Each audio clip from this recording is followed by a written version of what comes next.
Hello, my coding family. How's everybody doing today? What day of the week is this? Is it Wednesday? It's Wednesday. How's everybody doing? We had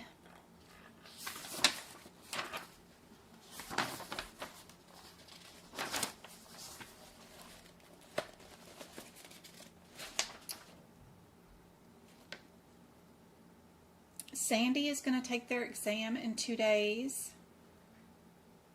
Miggy in 7 days. Lopez in 4 days. So that's all exciting news. How's everybody doing?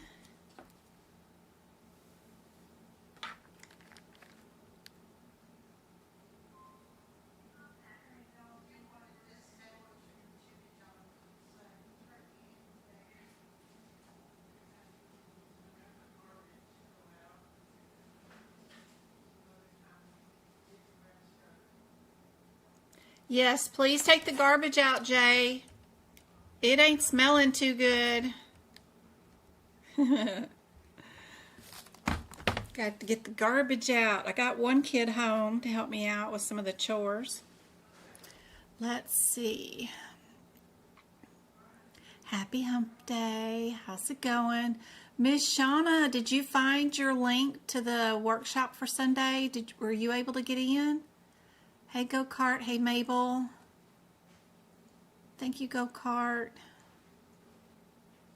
Hey, Patrice. Good to see you. Hey, MJ. Hey, Angela. Christine Weber. Hey, OBS is working out today. I didn't realize how important it was and what a difference it would make to buy the practice exams. So next paid day, I'll be purchasing it, and hopefully it will be good. Yeah, if you're in, let me just get over here.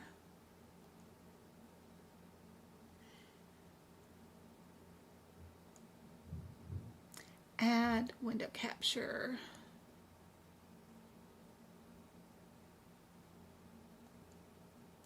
If you're in AAPC's website, and you did not pass your first attempt at doing the exam, there's also another bonus area underneath your scores. Like if you're getting the breakdown scores of when you failed, right underneath there, there's even more practice exam questions that you can purchase. But yes, the best thing about the practice exam questions is now that they've moved them, and you'll find them underneath your courses and exams once you do purchase them. Down here. Once you do find your practice exam questions, the good thing is, yes, James. What? Can I watch TV? No. Can you read Harry Potter? Have you finished Chamber not Chamber, but the Quidditch match? Not the Quidditch match. Which one is it? Goblet of Fire? Yeah. Have you finished it yet? No. What chapter are you on? I don't know, like... You should be coming in here and reading those to me. They're so good. Did you finish your book of sentences yet?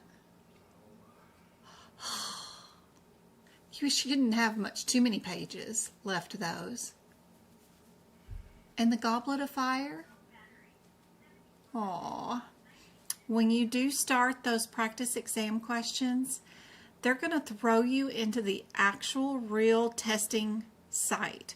So when you do take practice exam questions, and when you do them, this is the actual real site that they will put you in for your certification exam. It's super important to learn how to navigate it. Find out where your calculator is, how to skip from question to question. There's a lot of stuff in here that I just cannot show you guys. So there's drop-down menus. There's a lot of things that you need to learn how to do. Just don't forget that you don't have to answer all these questions all at once. Don't save your practice exam questions. go to them. Even if you answer one question and hit submit, you can turn in that exam, even just entering in one question. Then you can go to the last question and submit your exam and hit submit, and then you can go see if you got that question correct or wrong. Also, you need to learn how to review your results by clicking into it, and you need to be able to find your rationale and find the correct answer. And that's all done inside the system, but you got to figure it out and learn how to do it. I can't show it off. They're not going, but it's super cool. It is awesome. You can't break anything. So when you do purchase practice exam questions, learn how to navigate, learn how to find them on your website inside AAPC. Launch the exams often, as many times as you can. If you're doing your makeup, let's get ready, do one question. Learn how to submit that exam. Learn how to find your answers and rationale, and then go add those to your manuals, your ICD-10, your CPT. It is super important to at least purchase some practice exam questions from AAPC, and you don't have to purchase them from a course or anything. You can go straight to certifications on their website, go to all certifications, and then pick your certification that you want to do. Let's say you don't even want to do CPC, that you want to specialize in, I have somebody, Miss Kimberly, who is going to be taking,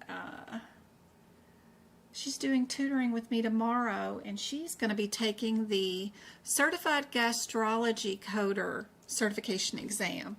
So that certification is also on AAPC. If you go to that particular certification, it'll tell you all about it. But if you do go to prepare for your exam, it'll have right here the practice exam questions for CGIC that you can purchase. You can click on that. It'll take you to this page. Make it smaller for you guys. And what it'll have is little tabs that say by the AAPC practice, CPC practice exam questions, COC, DEO, CIC, CRC, CPB, CPMA, CPPM, or CPCO, or specialty. Even though I'm on the certification that I actually want to pay for the practice exam questions, because this is a specialty certification, you'll have to click on this specialty thing, and then you'll have to click on this drop down menu, and then we'll find CGIC. Click that, and then right here is where they'll have those practice exam questions. And because I'm doing tutoring with her tomorrow, I don't have these. I'm going to purchase these just so I can see what she's going to face on her certification exam, because I've never taken this certification course or the exam questions, I don't think, yet. So anyway, I'm going to purchase these for $39.95. I'm going to hit the agree, and I'm going to toss it into my cart. Let me get rid of some of the maybe personal information real quick. Y'all hold out just a second. Let me go on and purchase this, just in case it's got my credit card showing. Yeah, let me hit purchase. Ooh, let me get rid of that course I have in there. I don't want that. Alright, I am going to purchase. And let me get this back over here so you guys can see. There we go. And then we'll hit place order. And then what will happen is those practice exam questions will now be over here underneath my purchases. I can go down to my courses and exams, that drop down menu. I can go down here to the practice exam questions, and you can see that CGIC practice exam questions I just purchased on September 18th are now there.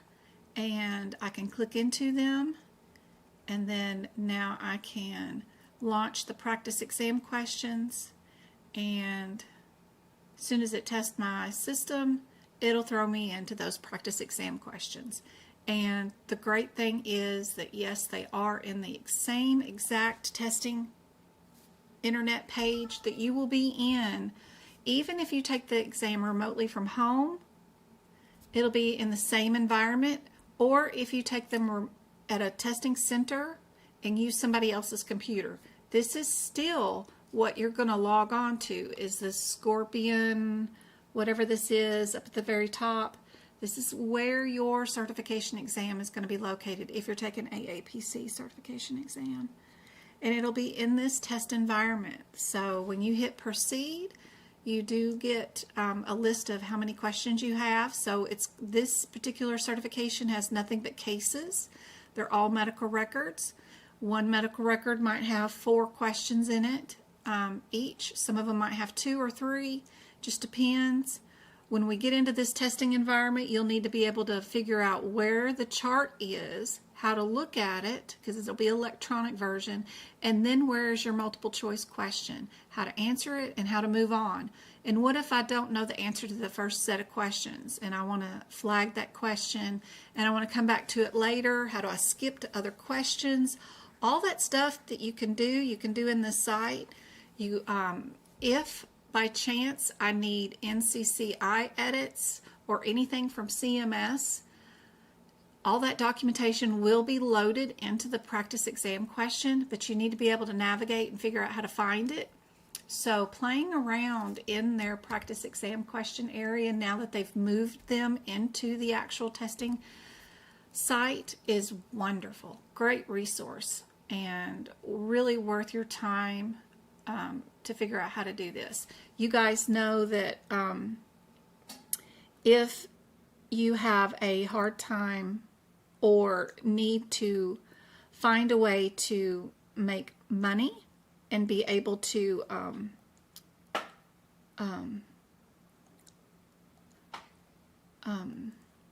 sorry, I'm getting it. And you need to find a way to make some money. You guys know that I love the McCary app. Oops, there we go. Let me show you real quick. So what I use to purchase my books every single year and to buy my car tags, because those are pretty expensive in Arizona. It's not like Ohio where everything is like $40 for a car tag. They go by the value of your car, and they charge you a hefty tax on your car tags, and if you don't save for it every single month, then it builds. But I love, as a side hustle, to use this app called McCary. It's MERCARI. I love it. It's just a little blue thing. It's kind of like eBay, Amazon, those kind of apps, Poshmark.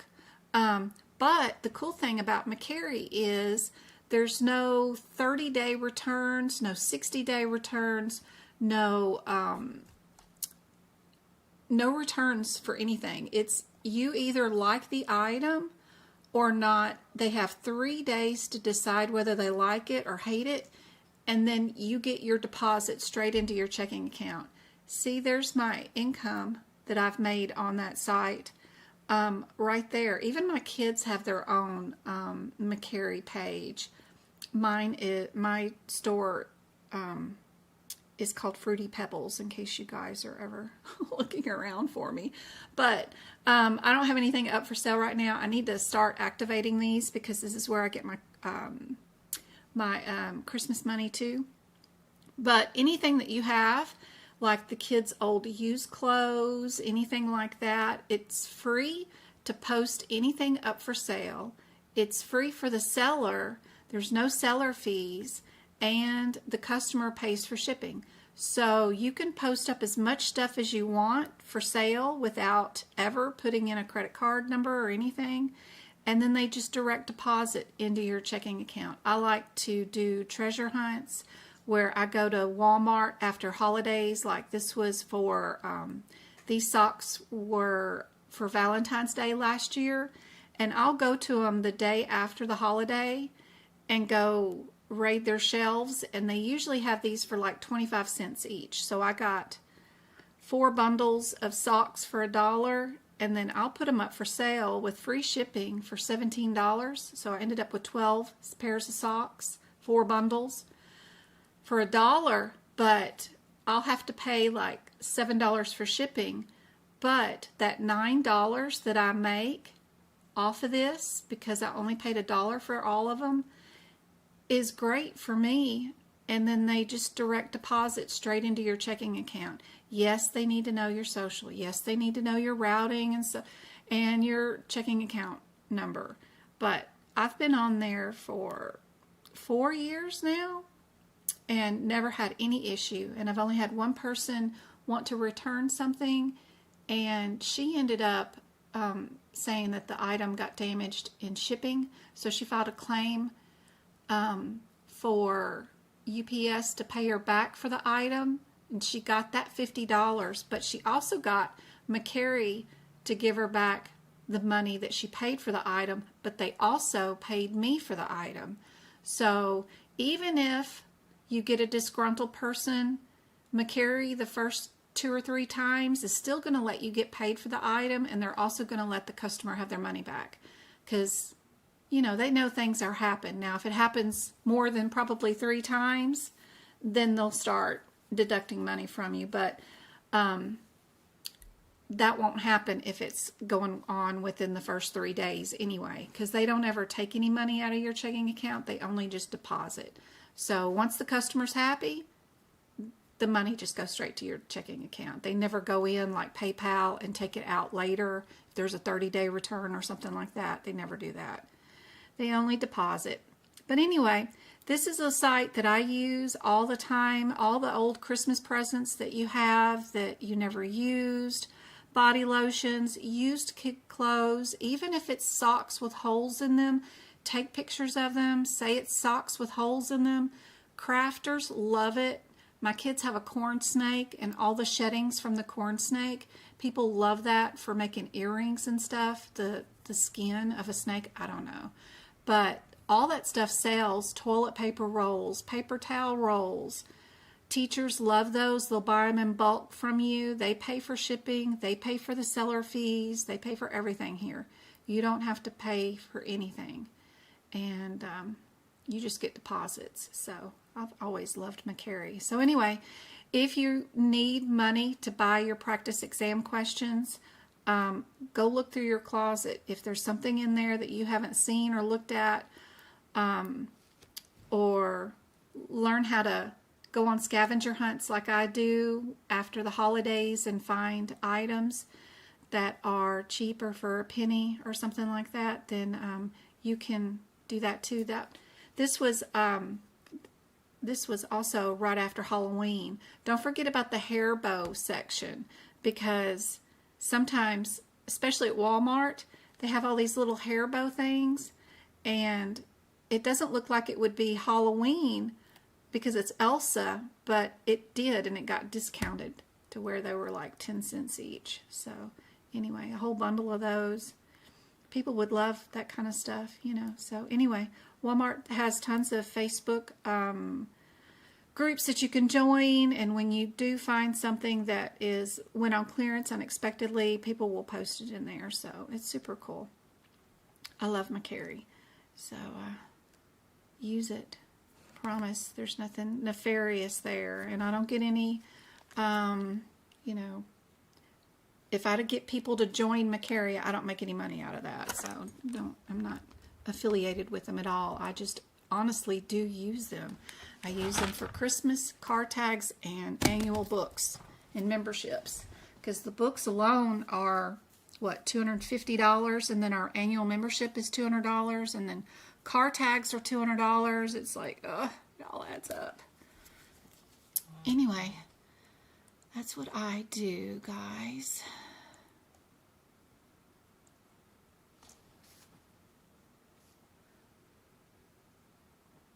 Yes, go do that, Christy. I swear, it's wonderful. Oh, and you don't need a printer for your shipping label, okay? The best thing about it is if you use just the USPS, like your local post office, not UPS, but use USPS. When you package up your item and it's sold, you don't even have to print a shipping label.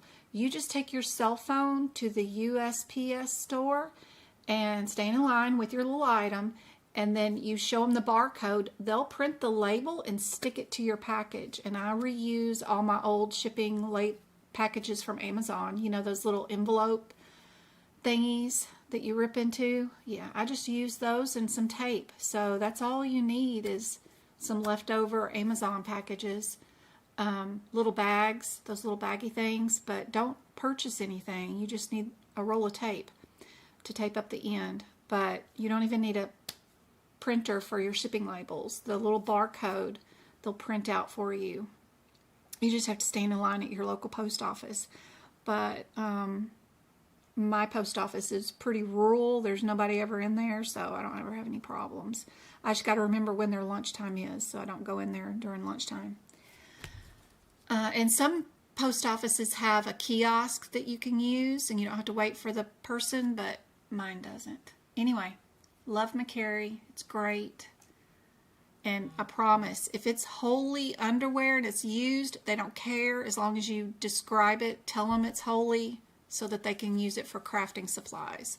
They love bundles of clothes, like a pair of socks, undies, shorts, and a top. Put it all in a bundle as used clothes of your kids or whatever, and put it up there. People will buy it. There's always somebody that'll buy something. Even used bottles of makeup, like you tried it once and didn't like it, they'll buy that. Just tell them it's used. Anyway, love it. All right, so we went over how to purchase practice exam questions. Those are wonderful. Be sure and do that. Where am I at on this one? That was super helpful. Don't forget about pocket prep.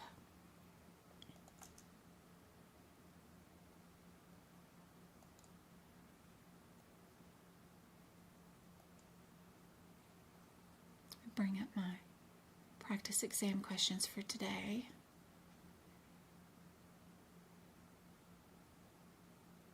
I got them on your screen. I just got to find them on my screen. All right. I penny shop too. You penny shop? Isn't it fun? I like penny shopping. They do it at like Home Depot sometimes, but mostly Tuesdays at your local Dollar General store. They do penny shopping, so that's a whole nother learning curve, but you can get a lot of items for a penny at the 99-cent store. It's too much fun. At the Dollar General store, you can find all kinds of stuff. It's fun. It is way fun. Do you suggest spending time learning anatomy and terminology?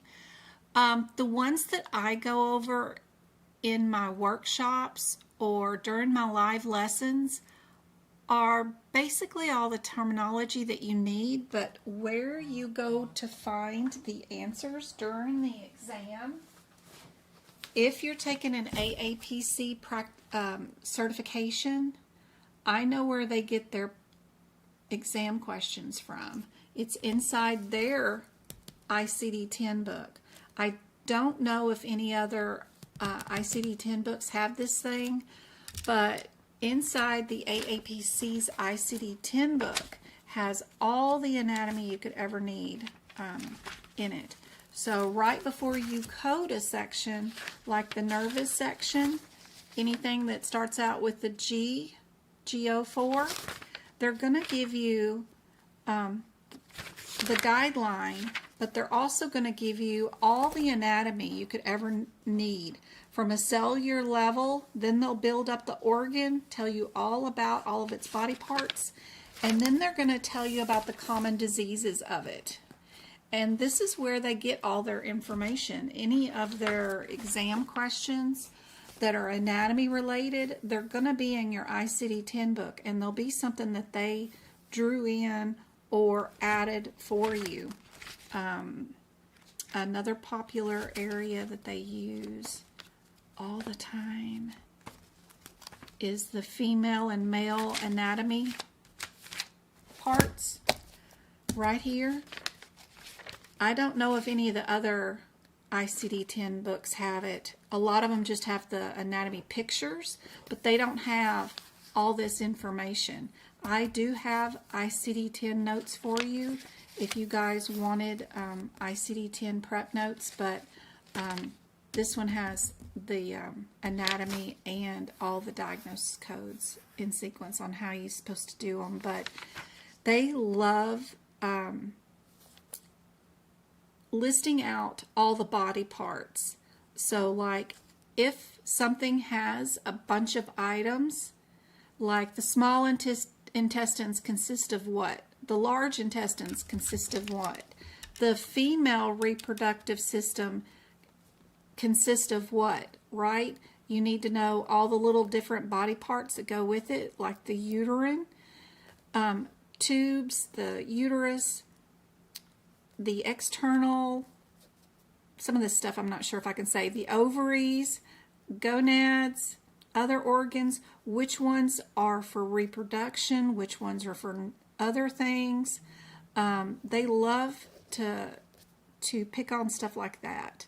So I know, even if it's a term or something that I don't know I can find it during my exam if I have my AAPC ICD-10 book. So that is super helpful, is that you know where your anatomy is going to be, because you can just run here and find it if you happen to have one of their books. I don't know if Optum does this too, or if Bucks. I was tutoring somebody yesterday and we were looking for the anatomy part inside her Bucks ICD-10 and we couldn't find it. All she had, I think, was just these body parts in the very, very front. But AAPC's ICD-10, right before you start coding each chapter, they have a ton of anatomy stuff that's super helpful. So even if I don't know something, I know where to find it, the answer.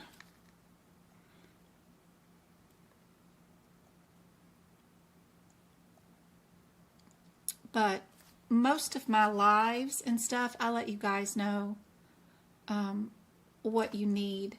Like what connects bone to bone, what connects tendons, muscles, parts of the knees, parts of the shoulders, parts of the sex organs, you know, male or female, anything that has multiple parts, like your kidneys.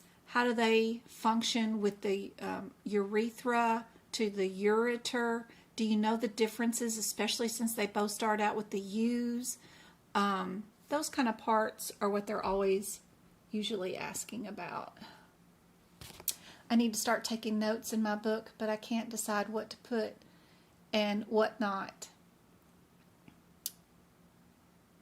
So what I put in my books, and what I've decided to put in it is, of course, the guidelines right before each section, because I'm not going to go to the guidelines and look it up. I don't have time when I'm running from code to code. But what I do have is, what I like to do is the very first page of every section is to do everything there. So like all my cancer guidelines, examples are all on the very first page. That way they're not scattered throughout the chapter. Just this first page, I have all the different guidelines, like what's the definition of primary neoplasm? What's the definition of insight U? Who designates the diagnosis of cancer? What do these prefixes or suffixes, CAC, ANA, Genesis, what do they mean? How do I code somebody who's here today for chemo, radiation, or immunotherapy? Well, how do I code for them if they're here today due to anemia due to their radiation? How do I code today's visit if they're anemic due to their malignancy? What if they're anemic due to the treatment, but it's only chemotherapy or immunotherapy? There's a different way to code each one of those different ones based off of the guidelines. Which anemia is default if you don't know how they got anemia? If it's due to their cancer, if it's just hormonal, if it's due to the radiation or treatment, which one's default? I have all that information just on the one page. Same thing goes for pain management. Same thing goes for right here. These codes, these E89s and E13s are all dealing with diabetes, right? So even if a patient is pregnant, here from the E9s to the E10s, I have every kind of guideline written here, whether they're pregnant or if it's type 1 or type 2 diabetes, what guidelines would be going on, what if they overdosed on it, what if they underdosed on it, what if their machine functions, what if they got diabetes because they just had their pancreas removed, what if it's due to that, what if they have secondary diabetes due to a removal, what if they are on oral anti-diabetics, what if they're on insulin diabetics, what's the answer? I've got all of that listed at this one main area, the CKD area. I've got it listed all at that CKD area. Burns. Right here is all the heart attacks, everything from I09 to I16. I've got it all listed in this one page.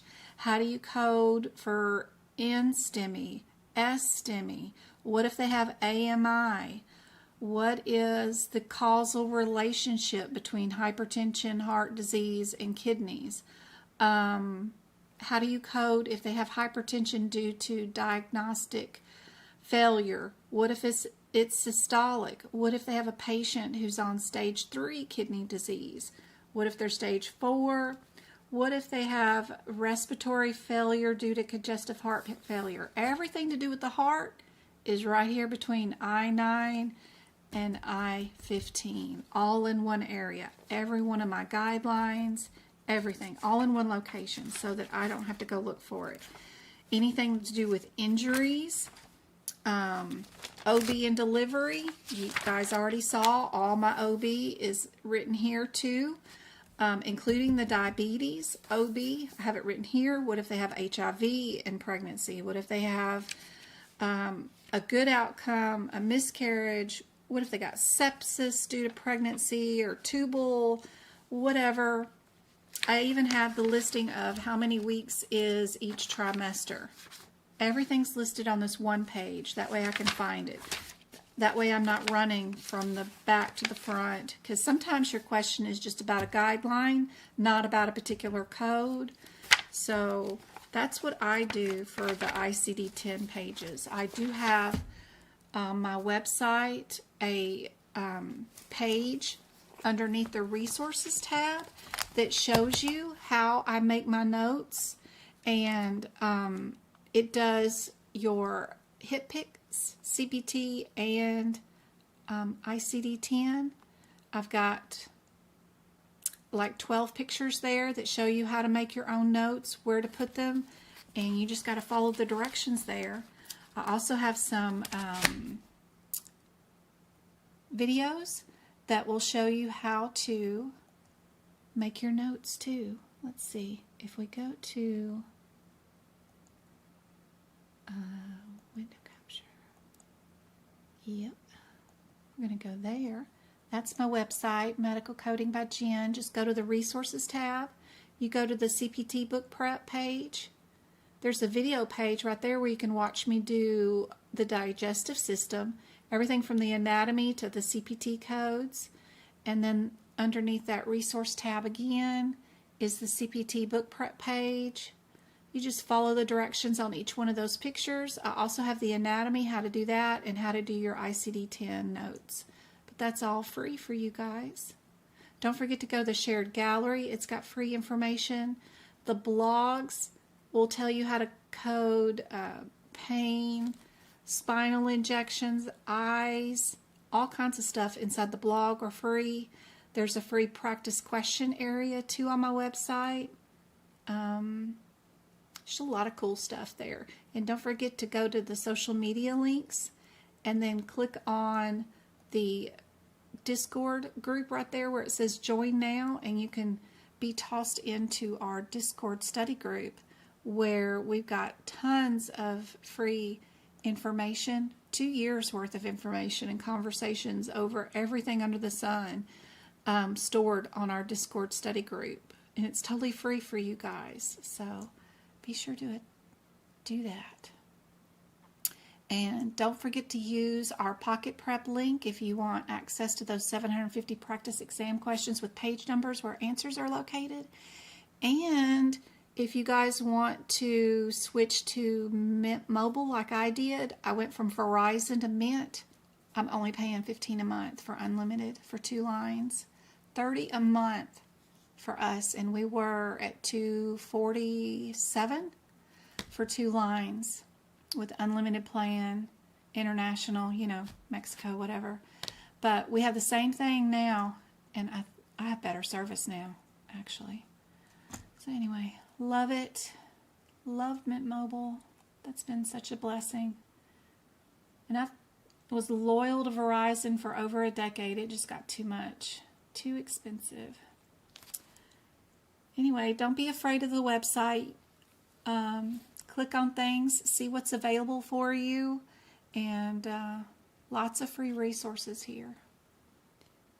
Let's get back to our practice exam questions for today. Any questions on codes while you guys are here and I'm here?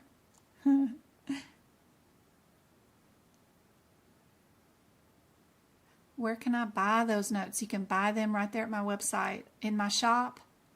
The ICD-10 ones are really inexpensive. They're like $10. You can find those in the shop if you want to.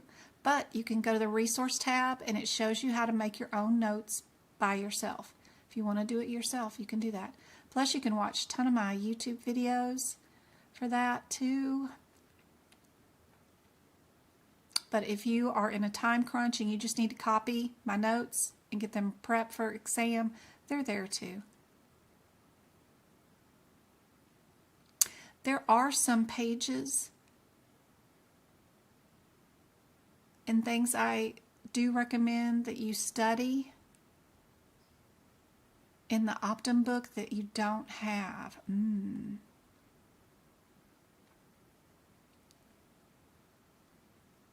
I work at the post office and we do the QR code print all the time.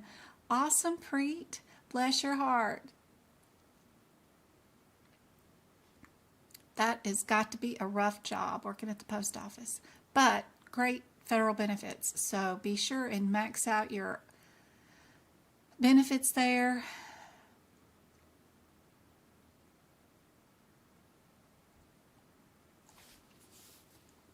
In my ICD-10 book, there are some pages I do recommend that you guys know where to find. Even if you don't have AAPC's version, you should be able to find this page, which is inside your ICD-10 guidelines.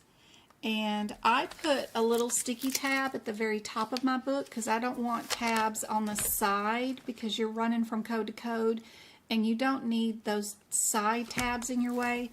But I did mark a little tab here in the top of my book where this page is at in my guidelines, and it's the Z codes that may be principal or first listed codes. You should have that list. It comes with your guidelines free somewhere in your ICD-10 book, whether it's in the front or in the back. Be sure you know where to find that list is at, where it's at. That is super handy for your exam. Knowing where that page is will save you on one of the exams. I take the guidelines and I move them to the index list, the alphabetical list, and even the chapter headings for like 19 and 20 both have this moved because you need all 5 and you need to know which order they go in: first, second, third, fourth, or fifth place. So having that and moving it to the areas is super helpful. I like that. If you have an older version of the book and then a newer code comes out, I always create a document that'll turn your older book into a newer book. And this is what something would look like, is like we got rid of the B37.3 in 2023, and it changed to a 3.1 and a 3.2 code. It turned in from one code, they turned it into 2, just based off different locations. So this is how I turned this 2023 book into a 2024 book. So that's kind of cool. If by chance you get a prior year book at cheaper, which I highly recommend, don't buy them from AAPC. They charge too much for, shipping and stuff like that. But super helpful. And knowing inside the ICD-10 book for AAPC, inside the respiratory area, some of the anatomy that is super common on the exam is the differences between your sinuses, like the frontal, ethmoid, splenoid, maxoid, and knowing which one's underneath the eyes, which one's above the eyes. That's super helpful.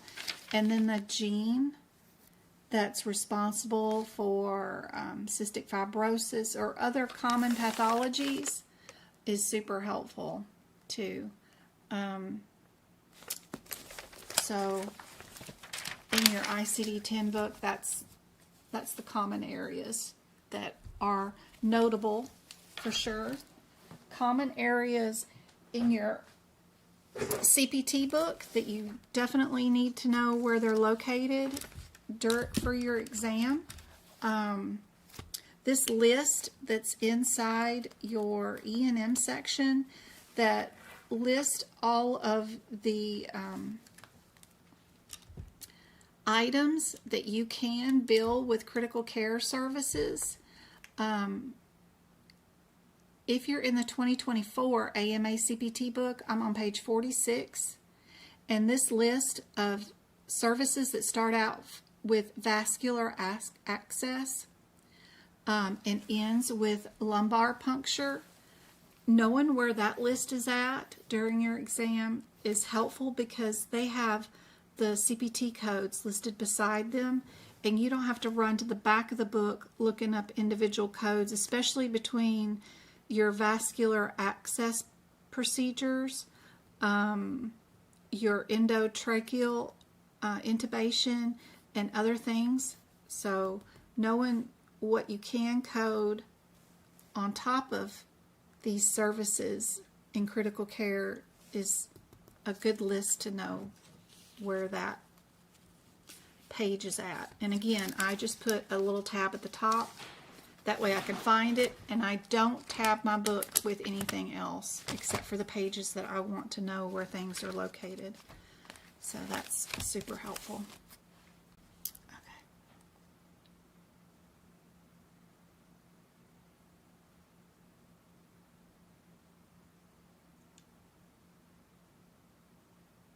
Renee has taken hers on 10/23. Do I have yours down?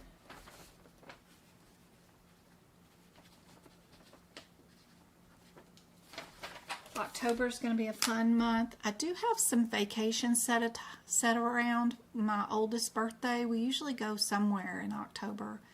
His birthday's on the 29th, but your boys are currently reading them all too, and he loves Harry Potter. Aww.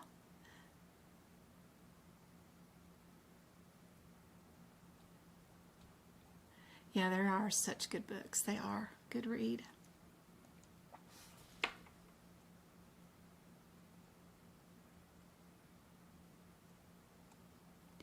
So here's a question that I had on my workshop on Sunday that gave a lot of people a lot of trouble.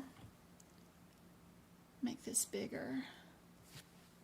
So I wanted to go over it with you guys here on the live. If you were in on the workshop on Sunday, you don't need to answer the question.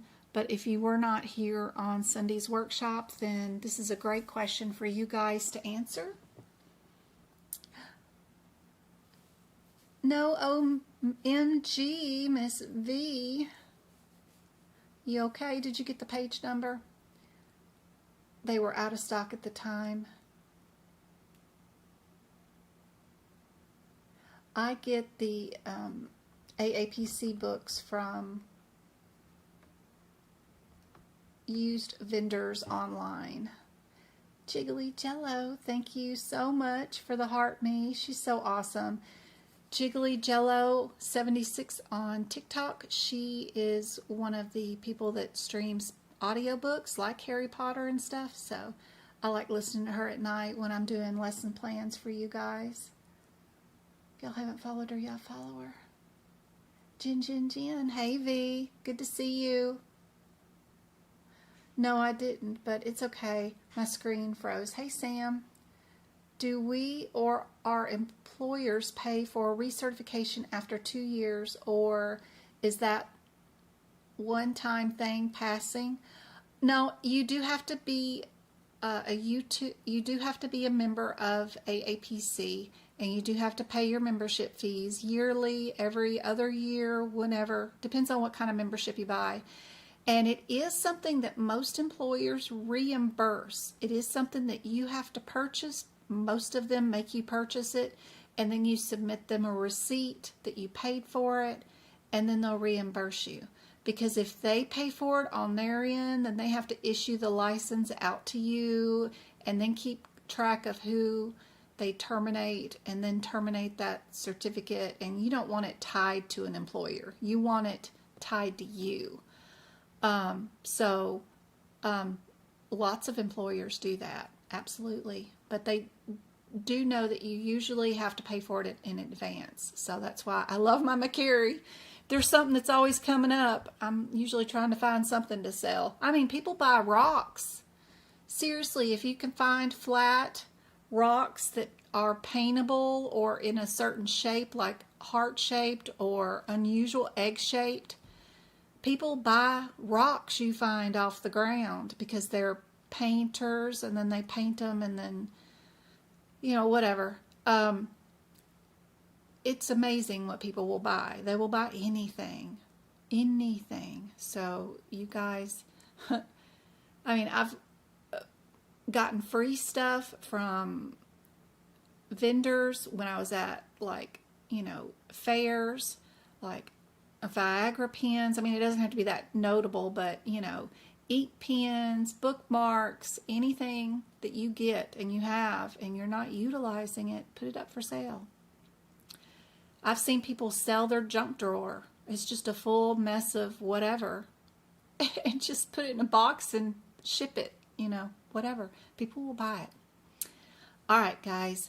For this question, we have one ophthalmologist who visits a patient at a nursing home and evaluates them for eye pressure, cataracts, and any other eye conditions they might have. The patient is mobile with obtaining assistance from the staff at dispensing her medication. What nursing facility place of service are these codes? Place of service codes are in your CPT AMA book. They might be even in your HitPix book, depending on what version you have. But in our AMA CPT book, they are the very first page in your CPT book. And it is called the place of service codes. And those nursing home facility codes are on the back of the second page there. And There are skilled nursing facility at 31, 32 is a nursing facility, 33 is custodial care facility, and 34 is hospice. Which one of these, with its description, would this patient be at based off this question? Be sure you know where to look up this place of service code area inside your CPT book or HIPICS book. Knowing where they're located is super helpful.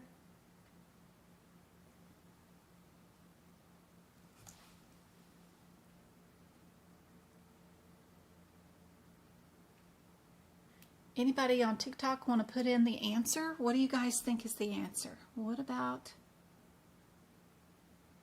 over here?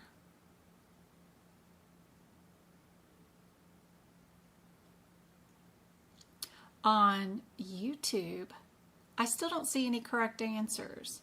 I've got maybe Ada, maybe. We'll see, we'll see. So if we look at 31, 31 is a skilled nursing facility, and the question says she's at a nursing home.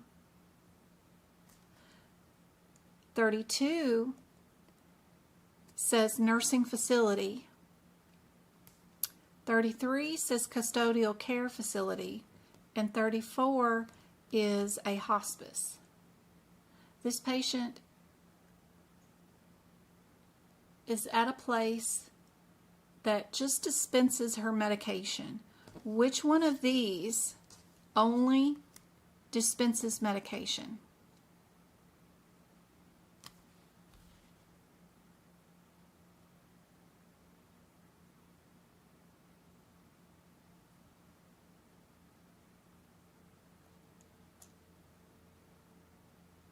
You're still rewatching it? Good. Go Cart. Awesome.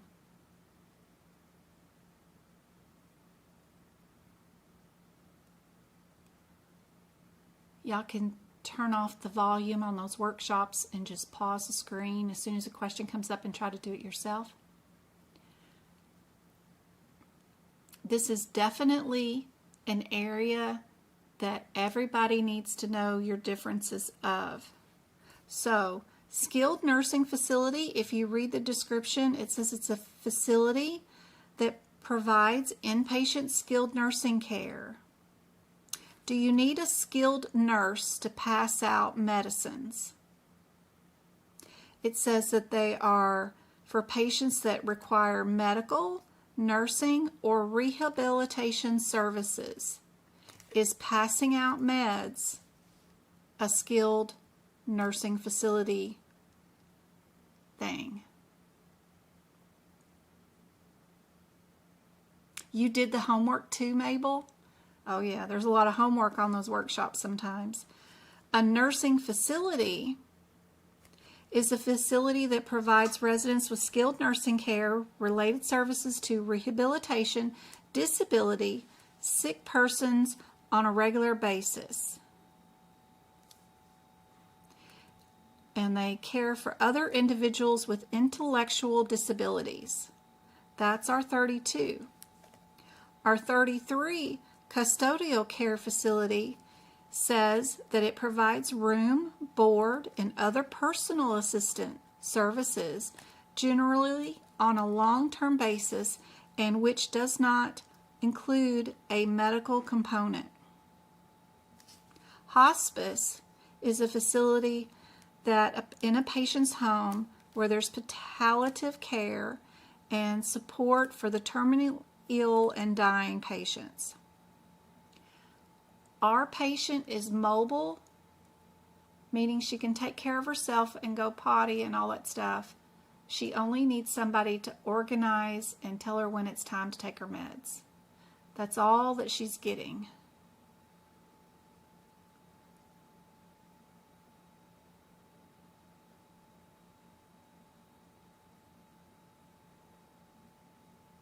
Still have issues with appendix. So this one ends up being custodial care facility, not anything that says nursing facility, actually.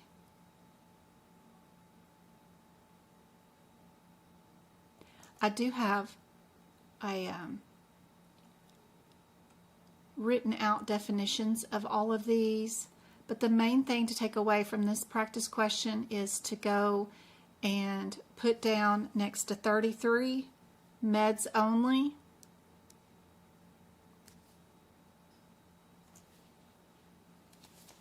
That would be super helpful.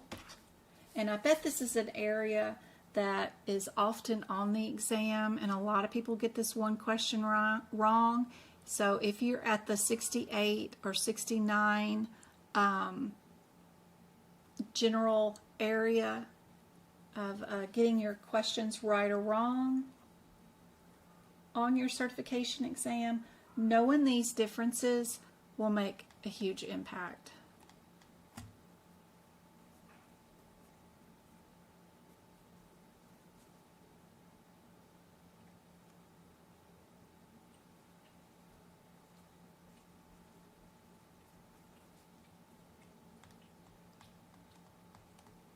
I'm trying to set up the next slide.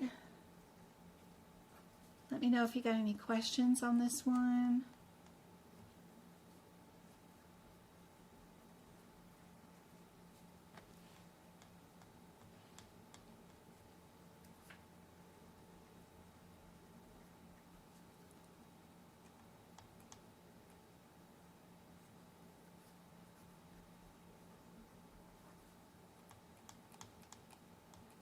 Come on, computer.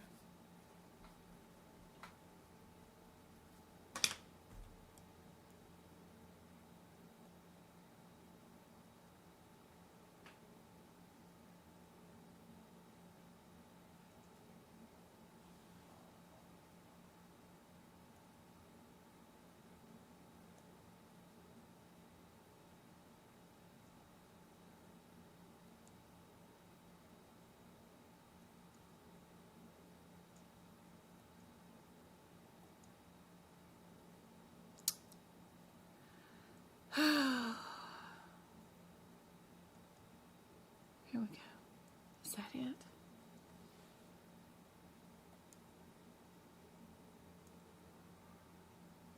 Okay. And try to get it all into one screen for you guys. There we go.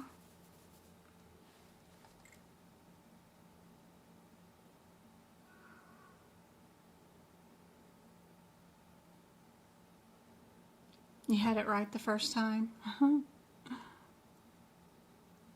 Yes, do not second guess. I had somebody did not pass their exam today simply because she got done an hour in advance and she went back and redid a section and changed her answers and got the section completely wrong then, and that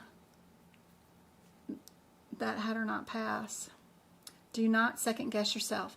Just go to the question. First thing you're going to do is go look for coding irregularities. Where are you going to find those? In your parentheticals, right? You're going to run to the 33,477. See if there's any do nots, do's, anything that tells you you cannot code these codes together. You're going to see what's inside that code. Does it already include radiology? Or already include something that includes in the medicine section? You're going to quickly look and eliminate answers based off looking for similarities, coding irregularities, looking at your headers, and only searching for your question. What the difference is between these answers that would make it wrong or right.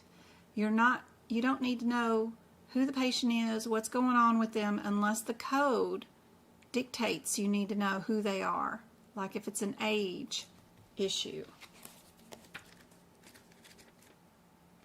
So if we go to 3.3, 3.3.4,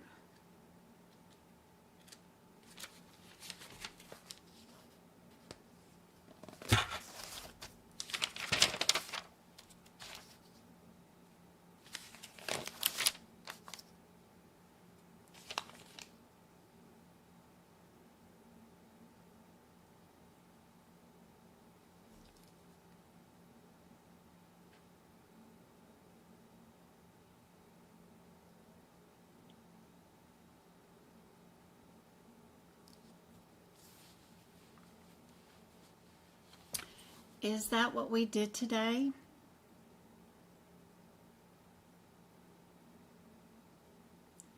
Did we do percutaneous, meaning through the skin?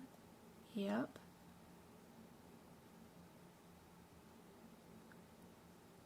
Implant? Yep.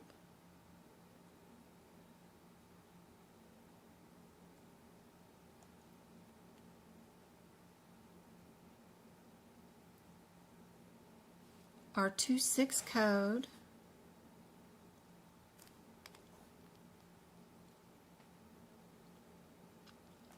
is adding a prosthetic ring to a valvoplasty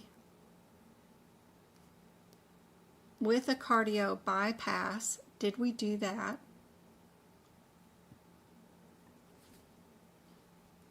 Our header underneath the 33477 is pulmonary vein. Our 37426 header is under mitral valve. Did we do pulmonary valve or mitral valve? That is super helpful.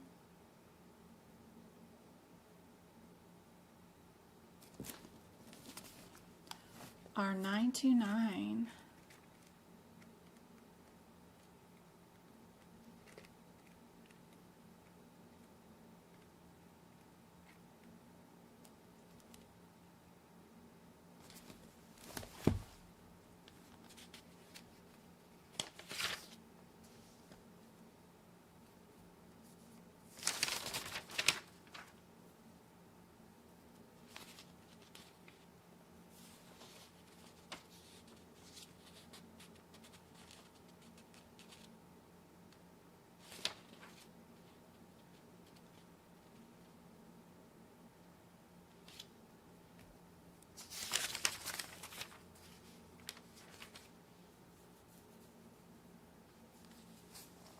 it's our balloon angioplasty, single vessel.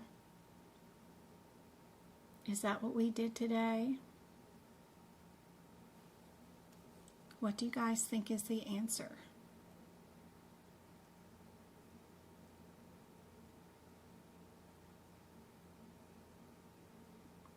Ada, do you see why your answer is B now and why it's not 92997? We don't add that code to it. It's not an add-on code. Also, it's an angioplasty. Do you see anywhere in here that we did an angioplasty?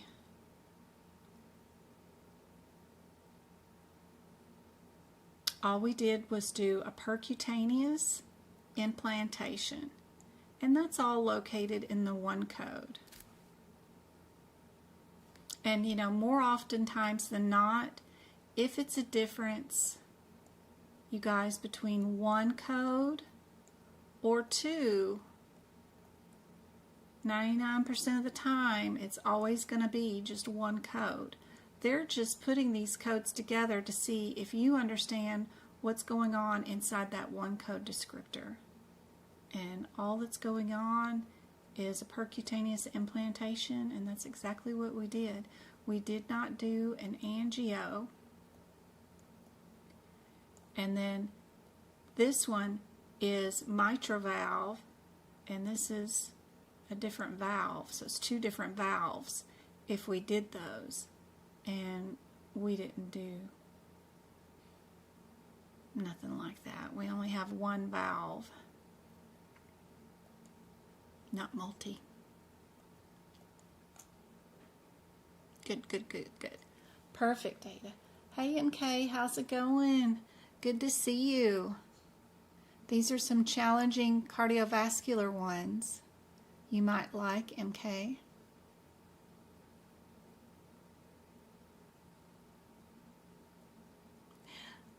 My book soon, like yours, Jen. Aw, awesome.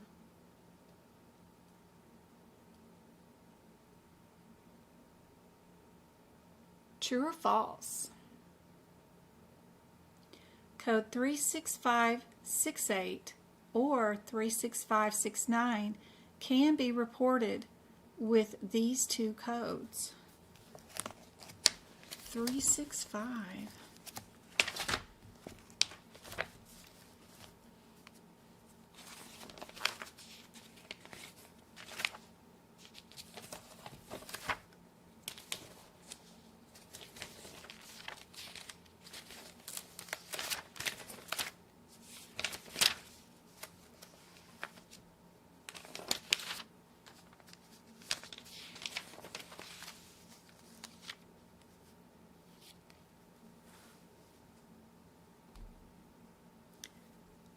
That's our insertion of a peripheral inserted central venous catheter.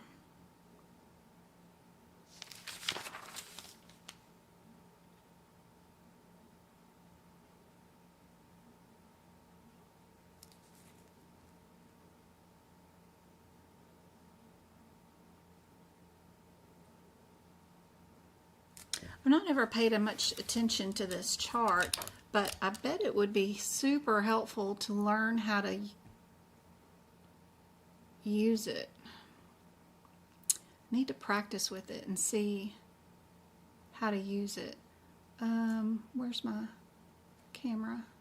There we go. So we've got this chart. I think I'm in the 2024. Yeah, I'm in the 2024 on page 305. There is a whole central venous access procedure table right here.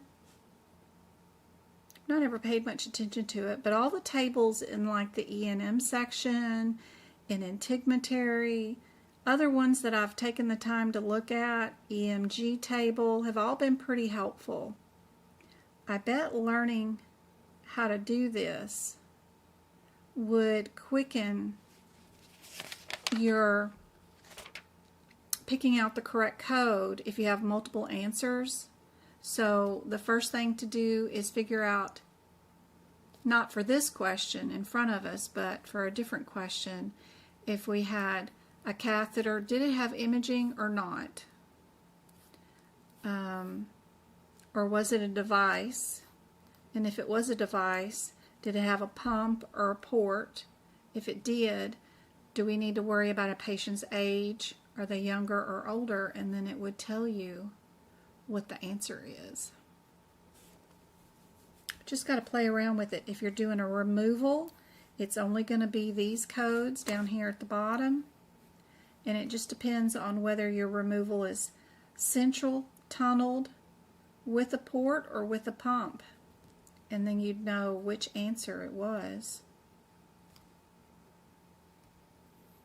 So a lot of times these little charts are handy. I've just not played around with it enough during the questions. I'm still being probably too slow at going from code descriptor to code descriptor and trying to figure out which one's which back and forth in the book. But I bet this is handy. Anyway, just an area I see that I need to make more improvement on and learn how to utilize, I'm sure. While I'm here, since we're so close, I'll stick a sticky note there. True or false? Good job, guys. Thanks, Go Kart. You're awesome. She's telling everybody in chat what page numbers things are on, depending on which book you have.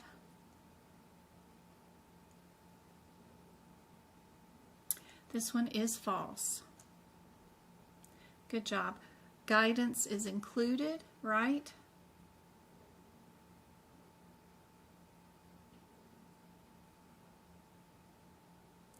Per the guidelines, you should never report in conjunction with those.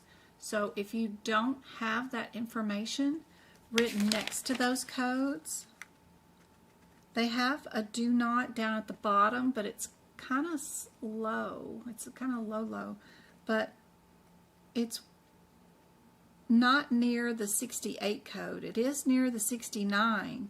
You just have to remember your do not for your 68 is underneath your 69, or you need to move your do not underneath your 68 code.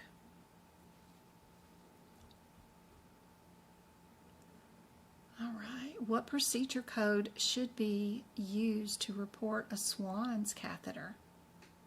Insert and placement. We've got the 935s. Let's go back there and see what's going on. You could look in the alphabetical index in the back of your CPT book, or you can just run to the different answers. 935. Remember to look at the very top of the page where it'll say a CPT code and then a hyphen and then the other CPT code that's on that page. Look for your codes there instead of running your eyes up and down the pages looking for these codes.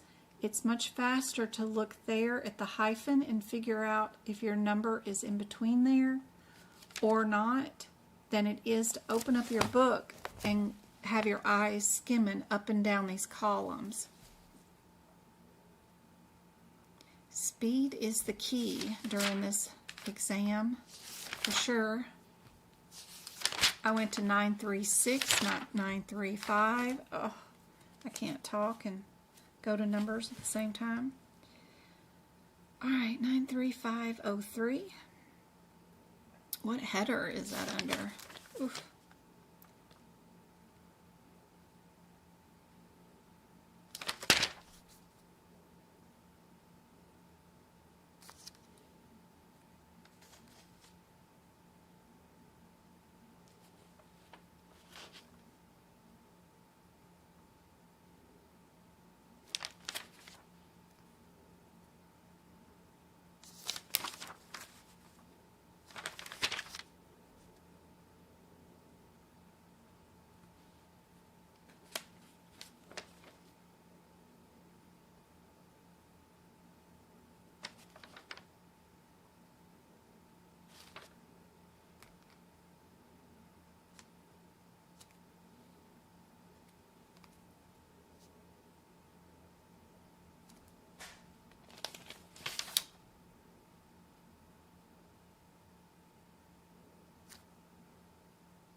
What would be called a Swan's?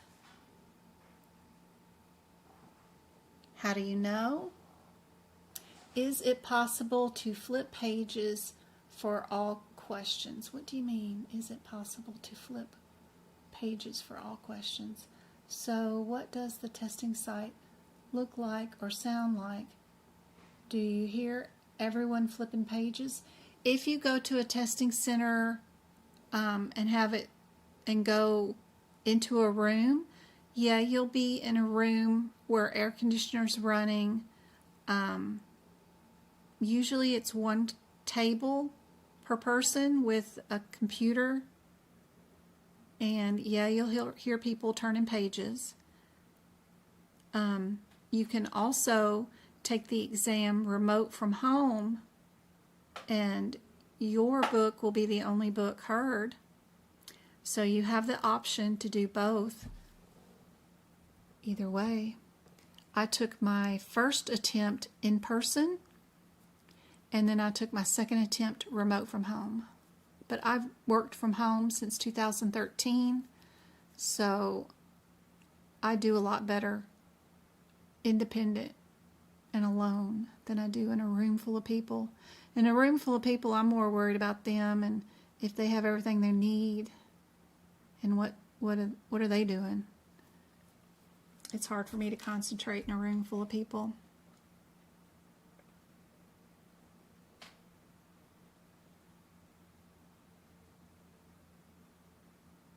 You were given sound canceling headphones. Nice. Or disposable earplugs if you wanted them.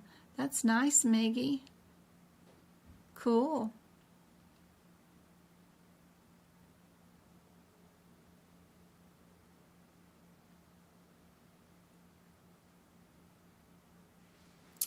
Book Run, what's a good site for used books? I like the site called Book Run. They do a really good job. All I do is Google the book that I want, do a Google search, Book Run always comes up. Just make sure your option is to purchase a used book and not rent it. You want to purchase it. But they always have the best prices, free shipping, they're fast and reliable. Yes, indeed, A is the answer for that one. Good job.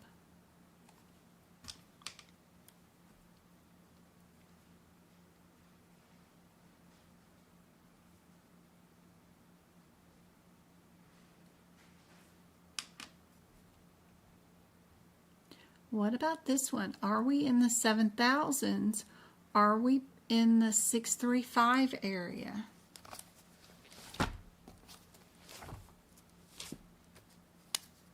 $365.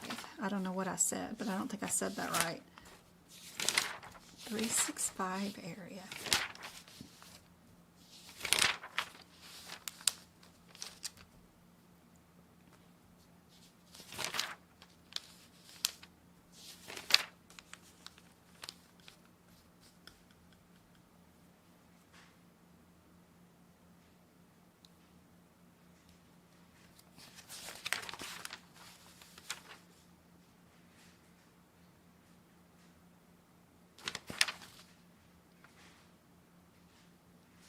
James, is that you? Okay, I was making sure it wasn't Sammy. He's been trying to eat plastic lately for I don't know what reason. Stupid kitty cat.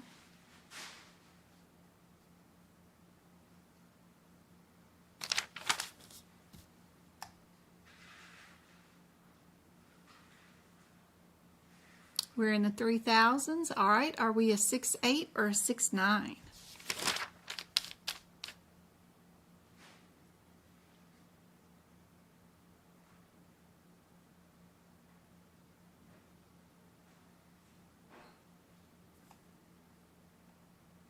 Yep, we are A again. Perfect. We know we're in the 9,000s this time.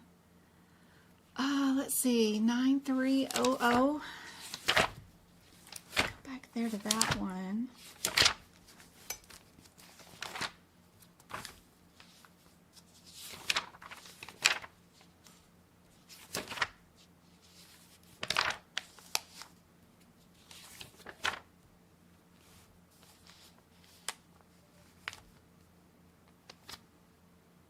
This one is a child code. Can't do nothing much with it. We got to go find its mama to see if that's what we did today. The 25 is a mama code, so that's good. 24 is a mama code, good. And then 40 is a mama code, okay. What did we do today?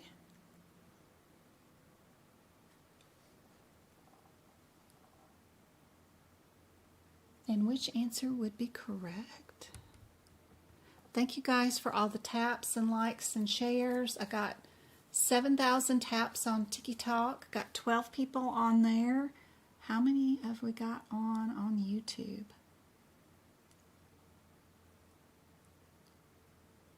On YouTube, we have 32 people on, and we got 25 likes. Yay. Let's give out some YouTube memberships.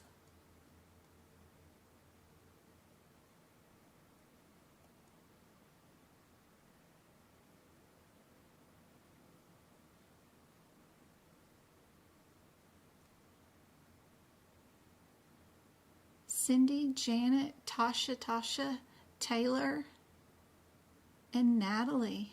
Carolyn? Oh, I thought it was Tasha. She just answered a question. Sorry. But Tasha won recently this week anyway. Cindy, Janet, Taylor, Natalie, and Carol Ann. Hopefully those YouTube memberships will help you guys out. You've got access to all the old workshops, the podcast, where you can listen to me read out the guidelines, the book prep videos where you can watch me go code by code to make book notes. Not every code, but at least some in every section, so it's really great base for you to start at. Those videos are a big help, and the membership is really good to have for sure. We're fixing to start doing more book prep videos. We're going to start over with probably Lab and Path. That's a section I haven't done in a while.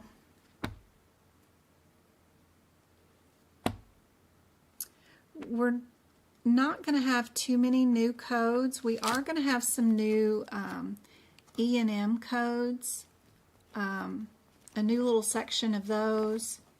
I started posting little YouTube shorts on the new codes already yesterday, and then today I saw aapc posted a blog about the new codes that I posted yesterday, so that's cool. Everybody's thinking about 2025 already.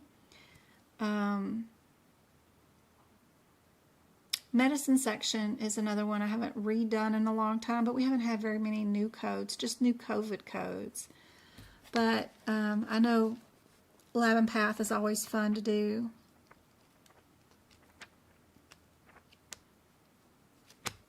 But we're fixing to do some new videos, and those will be membership only when those stream.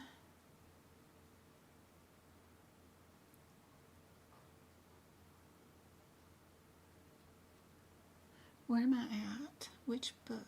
Which live? Is it this one? Okay, good. What did you guys think is the answer for this one? All right, Smith, let's see. She says C. What do you guys say on YouTube? I got C's and B's on YouTube. It is B. Who was that got that correct? Sherry, good job.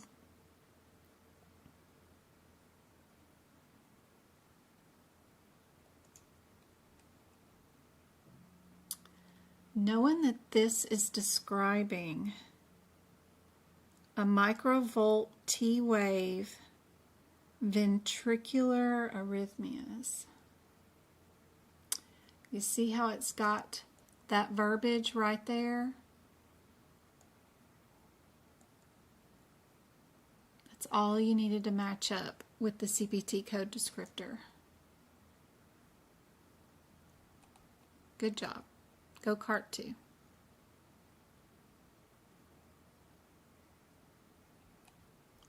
Being a good detective and knowing how to look and hunt for the one-word differences is fun. Part of the challenge. Be sure to have those marked up, noted in your notes for the next time you see it. 933, 03, 04, and 06.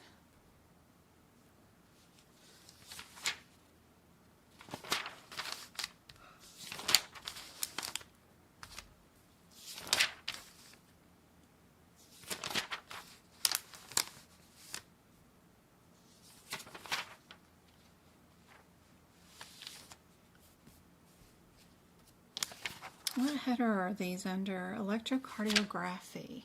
Is that what we did today? Yep. Which one is transthoracic? What do you guys think the answer is?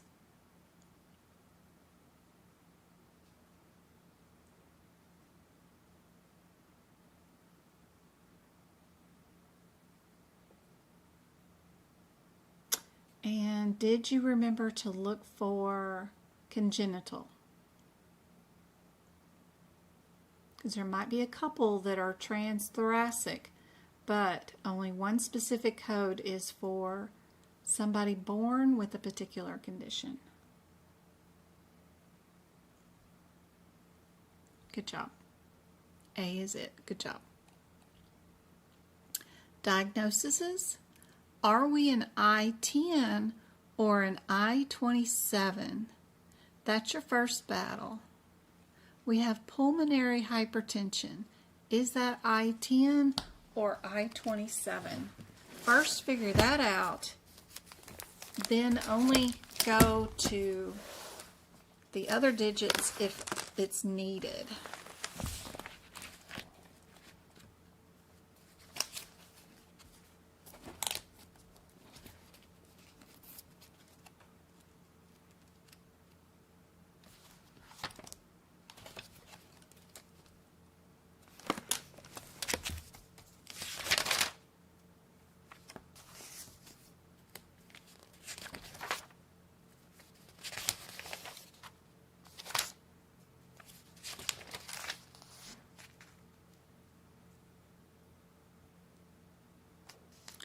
I-27 is for other pulmonary heart disease, and your I-10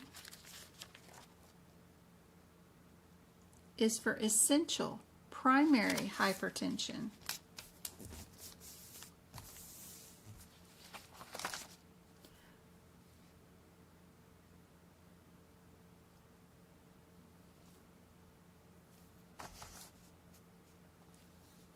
Zero is for our pulmonary hypertension, but it's got to be primary.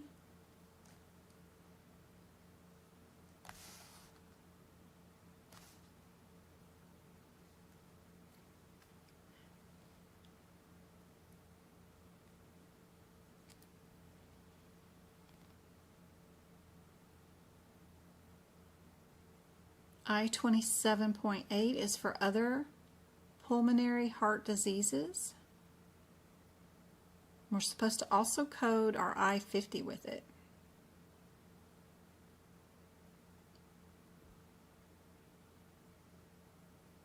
Our I-27.20 is for pulmonary hypertension unspecified, if they didn't say whether it was primary or not. Good job. A is correct. Perfect. Okay, we got time for one more, and then I gotta go run get Travis. Tomorrow we'll do the nervous and spine ones. If we are at the 332s, we're gonna do 2 more hours of live lesson tomorrow because we have a football game on Friday night. Saturday, I got to take Mom to a doctor's appointment in Vegas. But we should be able to go live on Sunday evening too. 332. Where are we at? 33214. 14 and 16 are under what header? And then 33227 and 29, what header are they under?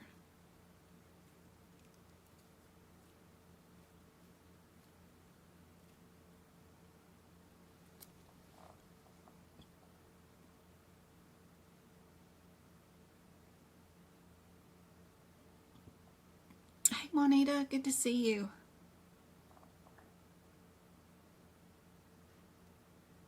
I saw follow-up and didn't see congenital. Yeah, they love to trick you with that last little bit of hidden word in the description, for sure. What did we do today? We converted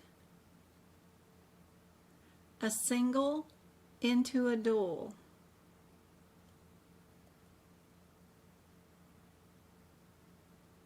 By adding an electrode to the right atrium. We also replaced the battery.